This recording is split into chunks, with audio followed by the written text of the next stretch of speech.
আজকে আমার ছোট ভাই রিহানের জন্মদিন, তাই বাসায় বড়সড় করে একটা পার্টির আয়োজন করা হয়েছে। কারণ উনি হচ্ছেন পরিবারের ছোট ছেলে, উনার কোনো কিছুতে কমতি থাকবে তা তো অসম্ভব। সন্ধ্যা হতেই একে একে সবাই আসতে লাগলো। আমি কেক এনে টেবিলে রাখতে রাখতে হঠাৎ পেছন থেকে কারোর ডাক কানে এলো। তাকিয়ে দেখি ফারহান, মানে আমার বেস্ট ফ্রেন্ড। আমি সেদিকে এগিয়ে গেলাম। কিরে, এতক্ষণে তোর আসার কথা মনে হলো? আরে দোস্ত বলিস না, আজকে আমার ছোট বোন ফারজানার এক্সাম ছিল। ওকে কলেজে নিয়ে যাওয়া আবার নিয়ে আসা সব আমাকেই করতে হয়, তাই তো দিনে আসতে পারিনি। আমি তো আরো ভেবেছি হয়তো তুই আসবি না। এটা কোনো কথা বললি তুই? তোর কোনো প্রোগ্রামে আমি আসবো না? না, তা তো হতেই পারে না।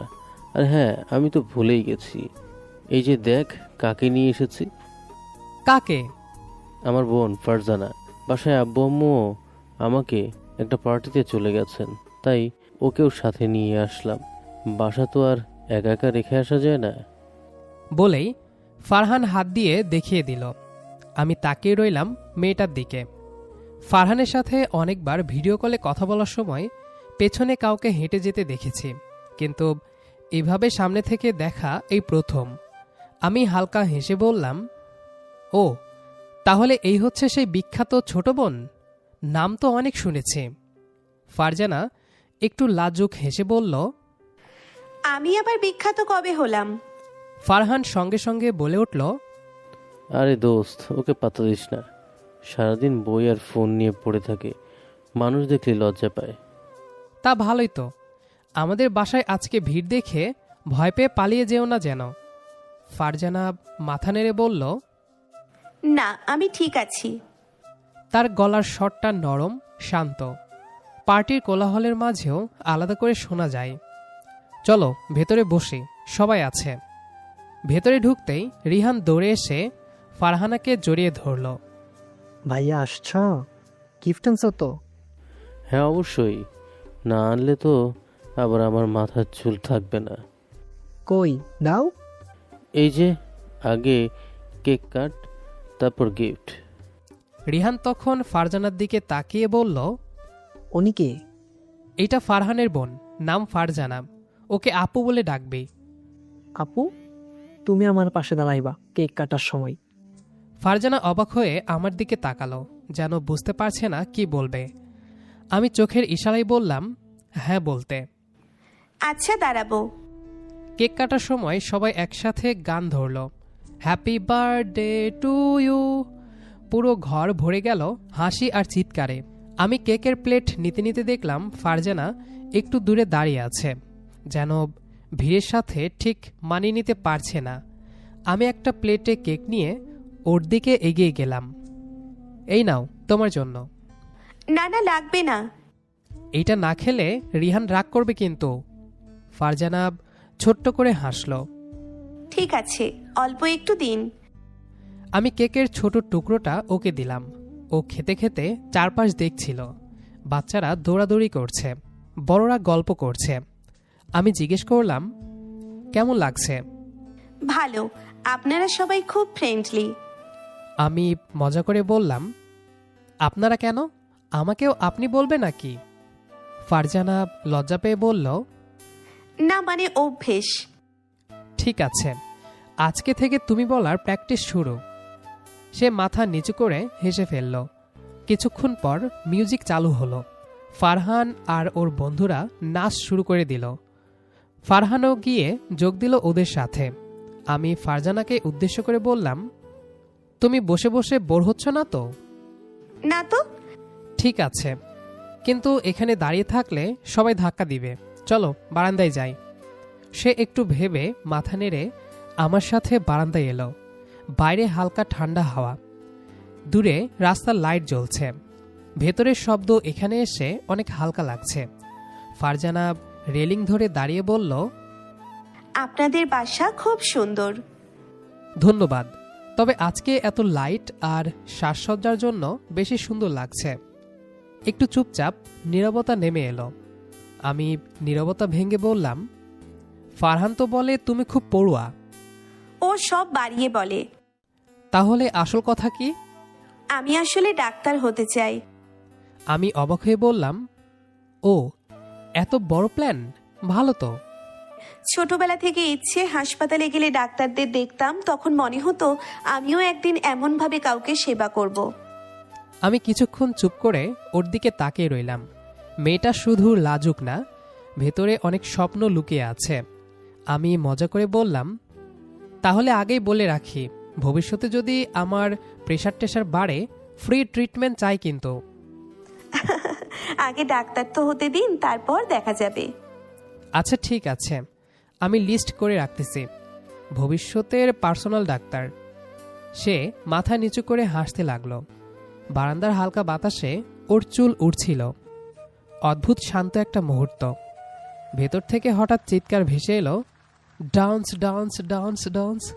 আমি হেসে বললাম, মনে হয় ভেতরে নাচের প্রতিযোগিতা শুরু হয়ে গেছে। আপনি চান তবে? আমি এসবে কমফোর্ট ফিল করি না, একদম তোমার মতো। সে হেসে ফেলল, একদম খোলা হাসি। লাজুক মুখের সাথে এমন হাসি একদম আলাদা লাগে। আমরা আবার ভেতরে ঢুকতেই ফারহান আমাদের দেখে ভ্রু নাচালো। কি ব্যাপার, তোরা বারান্দায় মিটিং করতেছিলি নাকি? তোরে ছাড়া কি মিটিং হয়? ফারজানা লজ্জায় অন্যদিকে তাকিয়ে রইল। ফারহান তুষ্টু হাসি দিল, কিন্তু কিছু বলল না। রিহান দৌড়ে এসে বলল, ভাইয়া, সবাই ডান্স করছে, তুমি দাঁড়িয়ে আছো কেন? আমি তোর গার্ডিয়ান, আমি নাচলে কি করে হবে? কেন, কি করতেছো তুমি? কেউ বেশি কেক খাচ্ছে কিনা সেদিকে নজর রাখতেছি। মিথ্যা, তুমি নাচতে পারো না সেটা বলো। সবাই হেসে উঠল। ফারজানাও চুপচাপ হেসে ফেলল। পার্টি ধীরে ধীরে শেষের দিকে গেল। অতিথিরা একজন একজন করে বিদায় নিতে লাগলো। ফারহান এসে বলল, দোস্ত আমরা উঠি, দেরি হয়ে যাবে। আমি মাথা নেড়ে বললাম, আচ্ছা দাঁড়া, গেট পর্যন্ত যাই। বাইরে গেটের কাছে হালকা হলুদ লাইট জ্বলছে। চারপাশ বেশ শান্ত। ফারহান আগে গিয়ে রিক্সা ডাকতে লাগলো। আমি আর ফারজানা একটু দূরে দাঁড়িয়ে। কিছুক্ষণ চুপ থাকার পর সে বলল, আজকে খুব ভালো লাগলো। আমাদেরও। তুমি না এলে পার্টি এত সুন্দর হতো না। কিন্তু আমি তো কিছুই করিনি। সবসময় কিছু করতে হয় না, কখনো কখনো কারো উপস্থিতি যথেষ্ট। সে চোখ নামিয়ে ফেলল, ঠোঁটে কোণে ছোট্ট হাসি। রিক্সা চলে এলো। ফারহান উঠে বসে বলল, আচ্ছা দোস্ত, কাল কথা হবে। ফারজানা উঠতে গিয়ে একবার আমার দিকে তাকালো। বাই, আবার দেখা হবে। ইনশাল্লাহ। রিক্সা ধীরে ধীরে দূরে চলে গেল। আমি দাঁড়িয়ে রইলাম যতক্ষণ না আলোটা চোখের আড়াল হলো। তারপর ঘরে এসে সবকিছু গুছিয়ে ঘুমিয়ে পড়লাম। কেটে গেল 2 মাস। অফিসের কাজ আর নানান ঝামেলায় কেটে গেছে দিন। এর ভিতরে 2 বার ফারহানের সাথে কথা হয়েছে আমার, তাও ফোনে। দেখা করার মতো সুযোগ হয়নি। বিকেলে রুমে বসে ল্যাপটপে কাজ করছিলাম, এমন সময় কল আসলো। ফোনটা হাতে নিয়ে দেখলাম ফারহান। মুখে একটু মুচকি হাসি এলো। কিরে, কেমন আছিস? এই তো দোস্ত, ভালো। তোর কি খবর? ভালো। আজকে কি তুই ফ্রি আছিস সন্ধ্যার দিকে? কেন? আরে আজকে আমার বোন ফারজানার জন্মদিন, তাই পাশে ছোটখাটো একটা আয়োজন করব। ফারজানা জানে না, ওকে সারপ্রাইজ দেব। তাই তুই সন্ধ্যায় চলে আসিস। আর হ্যাঁ, সাথে রিহানকেও নিয়ে আসিস। ফারহানের কথা শুনে আমার মুখে অজান্তেই হাসি চলে এলো। আরে বাহ, আমাকে আগে বললি না কেন? অবশ্যই আসবো, রিহানকেও নিয়ে আসবো। ঠিক আছে, কিন্তু প্লিজ ওকে যেন কিছু বুঝতে না দেওয়া হয়। ও একদমই কিছু জানে না। আরে দোস্ত, সারপ্রাইজ প্ল্যানিংয়ে আমি এক্সপার্ট। ওকে, তাহলে দেখা হচ্ছে। ফোন কেটে যাওয়ার পর কিছুক্ষণ চুপ করে বসে থাকলাম। আজ ফারজানার জন্মদিন কথাটা মাথায় বারবার ঘুরছিল। অজান্তেই মনে পড়ল সেই রাতের কথা, বারান্দার হাওয়া, ওর লাজুক হাসি। আমি মাথা ঝাঁকিয়ে কাজের দিকে মন দিলাম, কিন্তু মনটা আর ঠিকমতো কাজে বসল না। সন্ধ্যার আগেই রিহানকে ডাকলাম। এই রিহান, রেডি হ, ফারহানের বাসায় যাব। কেন? ওই যে ওর বোনের জন্মদিন আজকে। ও, ওদের বাসায় কেক থাকবে? থাকতেও পারে, নাও থাকতে পারে। চুপচাপ রেডি হ। রিহান সন্দেহের চোখে তাকালো। কিছু একটা গন্ডগোল মনে হচ্ছে। তুমি এমন সিরিয়াস কেন? বেশি কথা বলবি না, না হলে রেখে যাব। সে দৌড়ে রেডি হতে গেল। আমি নিজের রুমে ঢুকে আলমারি খুলে দাঁড়িয়ে রইলাম। কি পরা যায়, অকারণে এত চিন্তা কেন করছি বুঝতে পারছিলাম না। শেষে একটা হালকা নীল শার্ট বেছে নিলাম। আয়নায় নিজেকে দেখে মনে হলো ঠিক আছে, খুব বেশি ওভার না। বের হওয়ার আগে ভাবলাম খালি হাতে যাওয়া ঠিক হবে না। পাশের শপিং মলে ঢুকলাম। ভাইয়া, গিফট কিনবা? হ্যাঁ। গিফট শপে ঢুকে অনেক কিছু দেখতে লাগলাম, ডায়েরি, পারফিউম, শোপিস, কিন্তু কিছুই ঠিক মনে হচ্ছিল না। হঠাৎ চোখে পড়ল একটা সুন্দর ছোট্ট টেবিল ল্যাম্প। ল্যাম্পটার আকৃতি খোলা বইয়ের মতো, আর ওপরে ছোট করে লেখা ফিউচার ডক্টর। আমার ঠোঁটে হাসি চলে এলো। ওর জন্য বেস্ট হবে এটা। আমি দোকানদারকে বললাম খুব সুন্দর করে এটা প্যাক করে দিতে। রিহান ফিসফিস করে বলল, ওয়াও, অনেক সুন্দর। আমাকে তো কখনো এমন কিছু গিফট দাওনি। তুই কি ভালো করে পড়াশোনা করিস? সারাদিন তো খেলা আর মোবাইল নিয়েই পড়ে থাকিস। হয়েছে হয়েছে, আর জ্ঞান দিও না প্লিজ। তারপর দুই ভাই রিক্সা করে চলে গেলাম ফারহানের বাসায়। বাসায় পৌঁছে দেখি পুরো বাসা অন্ধকার। বাইরে থেকে বোঝার উপায় নেই ভেতরে কিছু হচ্ছে। আমি কল দিতেই ফারহান আসতে দরজা খুলল। তারপর ফিসফিস করে বলল, ভেতরে আয়। ভেতরে ঢুকে দেখি ড্রয়িং রুমে হালকা লাইট, বেলুন, টেবিলে কেক ঢাকা দেওয়া। ফারহানের কয়েকজন কাজিনও আছে। প্ল্যান তো ভালোই করেছিস। আজকে ওর মুখের এক্সপ্রেশন দেখবি। রিহান উত্তেজনায় লাফাচ্ছে। কিছুক্ষণ পর ফারহান বলল, ঠিক আছে, আমি ডেকে আনতেছি, সবাই লাইট অফ করো। পুরো ঘর অন্ধকার। কিছুক্ষণ পর ফারজানার কণ্ঠ শোনা গেল, ভাইয়া, এত অন্ধকার কেন? ঠিক তখনই সবাই একসাথে চিৎকার করে উঠলাম, সারপ্রাইজ! লাইট জ্বলে উঠতেই দেখি ফারজানা দরজার কাছে দাঁড়িয়ে, একদম অবাক। তারপর ধীরে ধীরে ওর মুখে হাসি ফুটে উঠল, চোখ দুটো ঝলমল করছে। এগুলো আমার জন্য? হ্যাঁ পাগলি, তোর জন্মদিন ভুলে গেছিস ভাবছিস? ও দৌড়ে গিয়ে ফারহানকে জড়িয়ে ধরল। সেই দৃশ্যটা দেখে কেন জানি বুকের ভেতরটা হালকা নরম হয়ে গেল। কেক কাটার সময় ফারজানা বারবার সবার দিকে তাকাচ্ছিল। আমার দিকে চোখাচোখি হতেই থমকে গেল। আমি হালকা হেসে মাথা নেড়ে হ্যাপি বার্থডে বললাম। কেক কাটার পর রিহান আগে গিয়ে কেক মাখিয়ে দিল ওর গালে। সবাই হাসাহাসি করতে লাগলো। আমি একটু পরে গিফটটা ওর দিকে বাড়িয়ে দিলাম। এইটা তোমার জন্য। ফারজানা অবাক হয়ে বলল, কি এইটা? খুলে দেখো।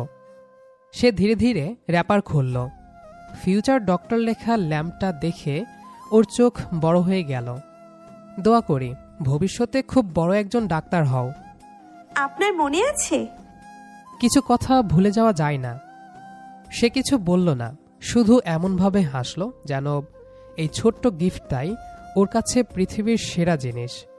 সেদিন রাতের পার্টি, কেক, হাসি, মজার ভিড়ের মাঝেও আমাদের দুজনের মাঝে একটা আলাদা নীরব বোঝাপড়া তৈরি হলো, যেটা বন্ধুত্ব না, আবার ভালোবাসাও না, কিন্তু দুজনের মনেই চুপচাপ জায়গা করে নেওয়া এক নরম অনুভূতি। সেদিন রাতের পর আবার সবকিছু কেমন যেন স্বাভাবিক হয়ে গেল। না কোনো ফোন, না কোনো মেসেজ, না কোনো দেখা।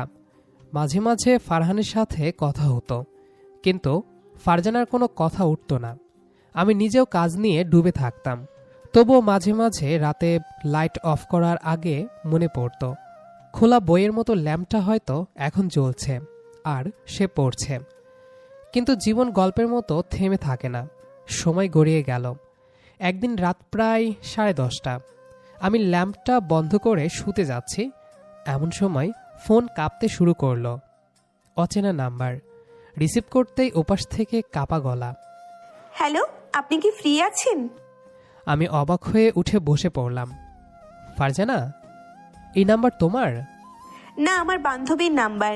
প্লিজ, আপনি কি একটু এখনই আমাদের বাসার ছাদে আসতে পারবেন? আমার বুক ধক করে উঠল। এখন কেন, কি হয়েছে? প্লিজ আসুন, খুব দরকার, আমি অপেক্ষা করছি। লাইন কেটে গেল। আমি আর এক মুহূর্তও দেরি করলাম না। ফারহানদের বাসার ছাদে উঠে দেখি অন্ধকার কোণে দাঁড়িয়ে আছে ফারজানা। ওড়না শক্ত করে জড়িয়ে ধরে আছে, চুলগুলো এলোমেলো, চোখ দুটো লাল। আমি কাছে যেতেই সে ঘুরে তাকালো। কি হয়েছে, সব ঠিক আছে? সে কিছুক্ষণ চুপ করে থাকলো, তারপর হঠাৎ বলে ফেলল, বাসা থেকে আমার বিয়ের কথা বলছে। আমার গলা শুকিয়ে গেল। ও আচ্ছা, তারপর? ছেলেটা নাকি অনেক ভালো, বিদেশে থাকে, সবাই খুশি, কিন্তু তার গলা ভেঙে গেল। আমি আস্তে করে বললাম, কিন্তু কি, তুমি কি খুশি না? সে মাথা নাড়ল। আমি তাকে চিনি না, পছন্দও করি না। আর কথা থেমে গেল, চোখ থেকে পানি গড়িয়ে পড়তে লাগলো। আমি অস্থির হয়ে বললাম, আর? সে হঠাৎ আমার দিকে তাকিয়ে বলল, আমি আপনাকে পছন্দ করি। মুহূর্তটা যেন থমকে গেল। হাওয়া বইছে, দূরে কুকুর ডাকছে, কিন্তু আমার কানে শুধু ওর এই একটা কথাই বাজছে। আমি চুপ। সে আবার বলতে লাগলো কাঁদতে কাঁদতে, অনেকদিন ধরেই আমি চেষ্টা করেছি ভুলে থাকতে, কিন্তু পারিনি। আমি অন্য কাউকে বিয়ে করতে পারবো না। আপনি আপনি কি আমাকে বিয়ে করবেন? আমার বুকের ভেতর ঝড় উঠল। আমি চোখ বন্ধ করলাম 1 সেকেন্ডের জন্য।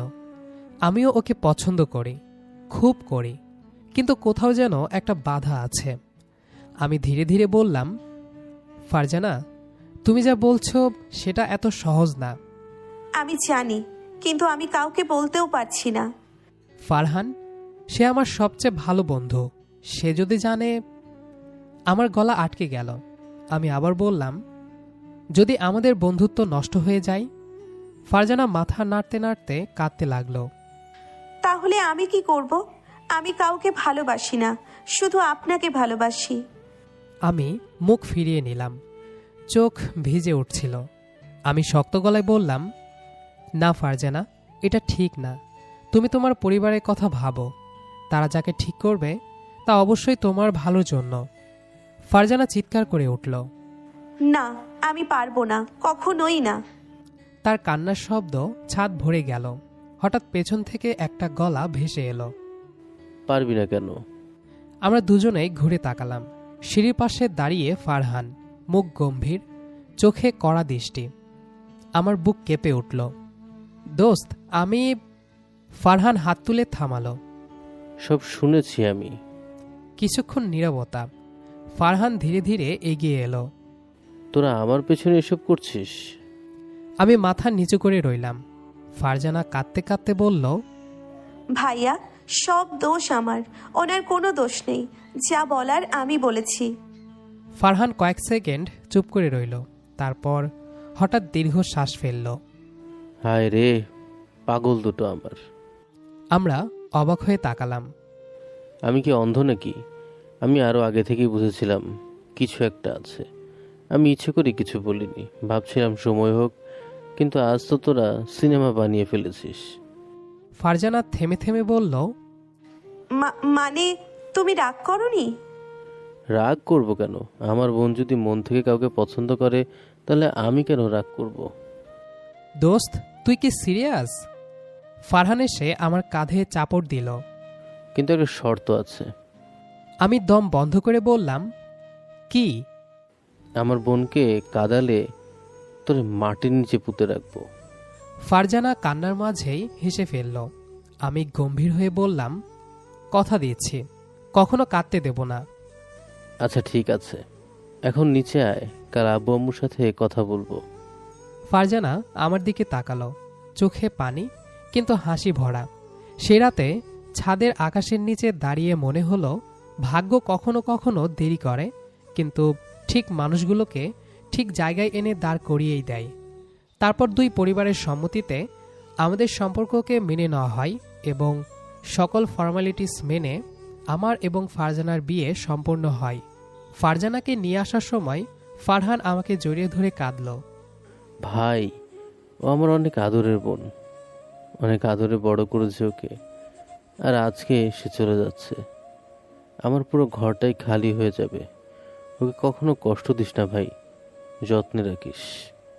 আমি ফারহানের কাঁধে হাত রেখে শান্ত স্বরে বললাম, কথা দিচ্ছি ফারজানাকে অনেক আগলে রাখব, কখনো কোনো অভিযোগ করার সুযোগ দেব না।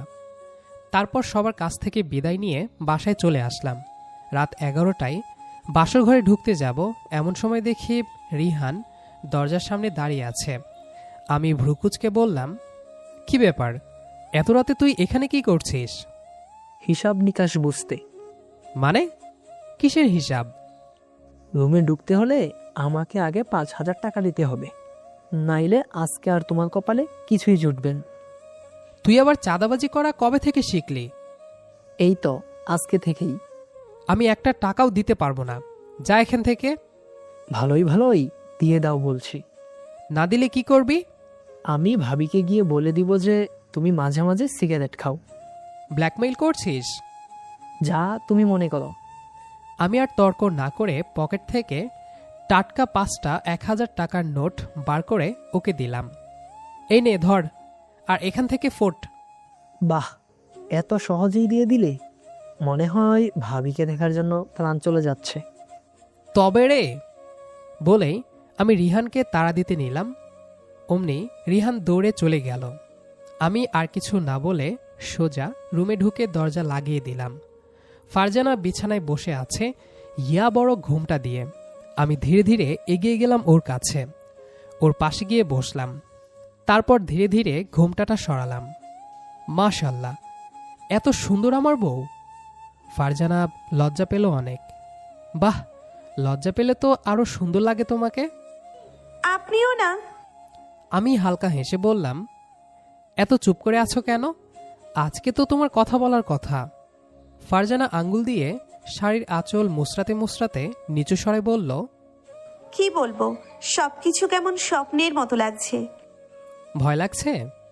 সে আস্তে করে মাথা নেড়ে বলল, একটু। নতুন ঘর, নতুন জীবন, মনে হচ্ছে এসবের জন্য আমি এখনো ভালোভাবে প্রস্তুত হতে পারিনি। আমি ধীরে ধীরে ওর হাতের ওপর হাত রাখলাম। ও কেঁপে উঠল হালকা করে, কিন্তু হাত সরালো না। ভয় পাওয়ার কিছু নেই, তুমি একা না। আজ থেকে আমরা দুজন এক টিম। ফারজানা মুখ তুলে একবার তাকালো, চোখে লাজ, কিন্তু তার থেকেও বেশি ভরসা। আপনি সত্যি আমার পাশে থাকবেন তো? হ্যাঁ, অবশ্যই। আমার এখনো মনে আছে বারান্দায় দাঁড়িয়ে যে মেয়েটা বলেছিল আমি ডাক্তার হতে চাই, আর আমি তাকে বলেছিলাম যে সে হবে আমার ভবিষ্যতের পার্সোনাল ডাক্তার। অবশেষে সে হতে যাচ্ছে। ফারজানার ঠোঁটের কোণে ধীরে ধীরে হাসি ফুটে উঠল। আপনি সব মনে রাখেন কেন? কারণ তুমি বলেছিলে। ঘরে হালকা ফুলের গন্ধ, বাইরে দূরে কারো হাসির শব্দ মিলিয়ে যাচ্ছে, ভেতরে শুধু নরম নীরবতা। আমি আস্তে আস্তে বললাম, আজ থেকে তোমার স্বপ্ন মানে আমার স্বপ্ন। তুমি ডাক্তার হবে, আমি পাশে থেকে সবসময় তোমাকে সাপোর্ট করে যাব। সত্যি? আরেকটা কথা। বলুন। যদি কখনো আমার কোনো কথা অথবা অন্য কোনো কথায় কখনো কোনো কষ্ট পাও, তাহলে সরাসরি আমাকে বলবে, মনের মাঝে লুকিয়ে রাখবে না। ফারজানার চোখ ভিজে উঠল। আমি কাঁদলে আপনি বিরক্ত হবেন না তো? আমি মাথা নাড়িয়ে বললাম, তোমার কান্না মানে আমার দায়িত্ব, আর তোমার হাসি মানে আমার জিত। সে ধীরে ধীরে একটু কাছে সরে এলো, হাতটা আমার হাতে ঠেকালো। লজ্জায় কথা বলছে না, কিন্তু দূরেও যাচ্ছে না। কিছুক্ষণ দুজনেই চুপ। নীরবতার মাঝেই নতুন জীবনের প্রথম শান্ত মুহূর্তটা তৈরি হলো, যেখানে কথা কম কিন্তু বোঝাপড়া অনেক। আমি হালকা স্বরে বললাম, ধন্যবাদ। কিসের জন্য? আমার জীবনে আসার জন্য। সে চোখ নামিয়ে ছোট করে বলল, আমিও তো একই কথা বলতে চেয়েছিলাম। তাই তো আমি আগে বলে দিলাম। ঘরের আলো নরম হয়ে আসছে, বাইরে রাত গভীর হচ্ছে। দুজন অচেনা মানুষ ধীরে ধীরে সবচেয়ে আপন মানুষ হয়ে ওঠার পথটা শুরু করলো, ভরসা দিয়ে, প্রতিশ্রুতি দিয়ে, আর একসাথে ভবিষ্যৎ গড়ার স্বপ্ন নিয়ে। শেষ রাতে জানালার বাইরে চাঁদের আলো নরমভাবে ঘরে ঢুকছিল। দুজনের হাত একসাথে জড়িয়েছিল, নতুন এক জীবনের শুরু, ভালোবাসা আর বিশ্বাসে ভরা। কিছু সম্পর্ক হঠাৎ করে শুরু হয়, কিন্তু সারা জীবন থেকে যায়। আর এই গল্পটা ঠিক তেমনই। আপনাদের ভালো লাগলে ভিডিওটিতে অবশ্যই লাইক, কমেন্ট ও শেয়ার করবেন। এমন আরও রোমান্টিক গল্প পেতে চ্যানেলটি সাবস্ক্রাইব করে পাশে থাকুন। ধন্যবাদ সবাইকে।